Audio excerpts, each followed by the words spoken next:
ఇటీవల భూముల విలువ పెరగడంతో ఇక ఈ భూములకు సంబంధించిన అనేక తగాదాలు వస్తున్నాయి.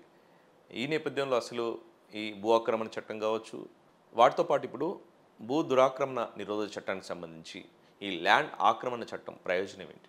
భూ దురాక్రమణ చట్టం ఇంతకుముందు మనం ఏదైతే భూ ఆక్రమణ చట్టం గురించి మాట్లాడుకున్నామో దానికంటే ఇంకొంచెం పవర్ఫుల్ చట్టం భూ దురాక్రమణ నిషేధ నిరోధ చట్టం, land prohibition of land grabbing act పేరుతోటి 1982లో ఉమ్మడి ఆంధ్రప్రదేశ్లో వచ్చిన చట్టం. ఈ చట్టం ప్రభుత్వ భూమికి వర్తిస్తుంది, ప్రైవేటు భూమికి కూడా వర్తిస్తుంది. కానీ పట్టణ ప్రాంతాల్లో ఉన్న భూముల కోసం వచ్చిన ప్రత్యేకమైన చట్టం.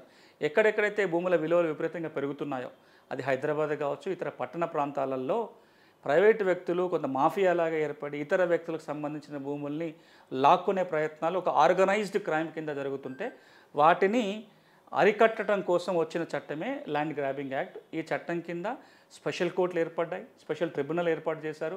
ఎవరైనా ల్యాండ్ గ్రాబింగ్ చేసినట్లయితే సివిల్ క్రిమినల్ చర్యలు తీసుకోవడానికి అధికారులు కట్టబెట్టారు. ఈ కోర్టే సివిల్ యాక్షన్ తీసుకోవచ్చు, క్రిమినల్ యాక్షన్ కూడా తీసుకోవడానికి అవకాశం ఉంటుంది.